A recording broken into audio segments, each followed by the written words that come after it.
This search led directly to the rise of a new class of weapon, the assault rifle. Pioneered by the Germans late in World War II with the STG-44, the assault rifle concept was revolutionary. It fired an intermediate cartridge, a round more powerful than a pistol bullet but less powerful than a full-sized rifle cartridge.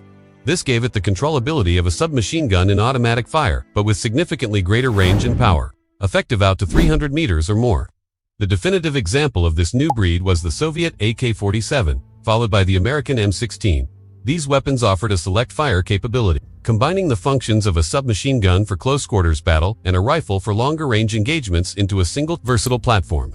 For general infantry use, the assault rifle made the submachine gun obsolete.